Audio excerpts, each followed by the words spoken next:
Hi friends, welcome back to my new video. അപ്പോൾ ഇന്ന് ഞാൻ വന്നിട്ടുള്ള ഒരു അടിപൊളി വീഡിയോ ആയിട്ടാണ്. എൻ്റെ കയ്യിലിരിക്കുന്നത് ബാംഗിൾ സ്റ്റാൻഡാണ്. ഇതിൻ്റെ മാമൻ എനിക്ക് ഉണ്ടാക്കി തന്നതാണ്. ഇതൊരു ഗിൽറ്റൊക്കെ വെച്ചിട്ട് നല്ല ഭംഗിയിലാണ് ഉണ്ടാക്കിയിട്ടുള്ളത്.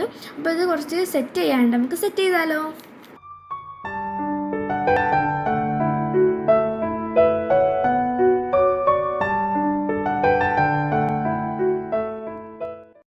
അപ്പോൾ ഈ കമ്പികളൊക്കെ ഈ ഹോൾസിൻ്റെ ഉള്ളിലൊക്കെ ഒന്ന് വെക്കാനുള്ളതാണ്, അവിടെ ഒന്ന് സെറ്റ് ചെയ്ത് കൊടുക്കാനുള്ളതാണ്.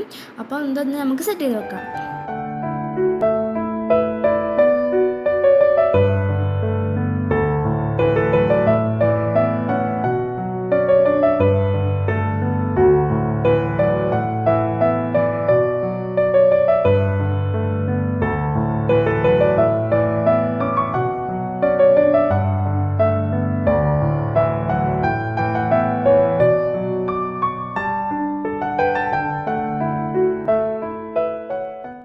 അപ്പോൾ ഫ്രണ്ട്സ്, ഇതൊക്കെ ഞാൻ സെറ്റ് ചെയ്തെടുത്തിട്ടുണ്ടെങ്കിൽ നമുക്ക് ഇതിലേക്കൊക്കെ ബാംഗിൾസൊക്കെ ഒന്ന് വെച്ച് കൊടുക്കാം.